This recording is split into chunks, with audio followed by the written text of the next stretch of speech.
الحمد لله العليم العظيم الصفات سبيل السمات كبير الشان جليل القدر رفيع الذكر مطاع الامر جليل البرهان رطيب الاسم وسيل العلم وسيع الحكم كثير الغفران جميل الثناء جزيل العطاء مجيب الدعاء عظيم اللسان سريع الحساب شديد العقاب اليم العذاب عظيم السلطان. ونشهد أن لا إله إلا الله وحده لا شريك له ونشهد أن سيدنا ومولانا محمدا عبده ورسوله المبعوث إلى الأسود والأحمر المدعوث بشرف الصدر ورفع الذكر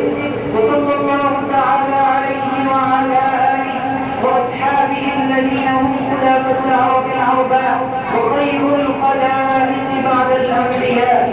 أما بعد فيا أيها الناس وحدوا الله فإن التوحيد رأس الطاعات واتقوا الله فإن التقوى ملاك الحسنات وعليكم بالسنة فإن السنة تهدي إلى الإطاعة ومن أطاع الله ورسوله فقد رشد واهتدى وإياكم والبدعة فإن البدعة تهدي إلى المعصية ومن يعص الله ورسوله فقد ضل وغوى وعليكم بالصدق فإن الصدق ينجي والكذب يهلك وعليكم بالإحسان فإن الله يحب المحسنين ولا تقنطوا من رحمة الله فإنه أرحم الراحمين ولا تحبوا الدنيا فتموتوا من الخاسرين ألا وإن نفسا لن تموت حتى تستكمل رزقها فاتقوا الله وأجملوا بالطلب وتوكلوا عليه فإن الله يحب المتوكلين وادعوه فإن ربكم مجيب الداعين واستغفروه يمدكم بأموال وبنين. أعوذ بالله من الشيطان الرجيم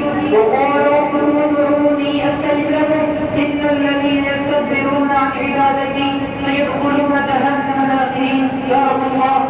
الله لنا ولكم في القرآن العظيم ونفعنا وإياكم بالآيات والذكر الحكيم. استغفر الله لي ولكم ولسائر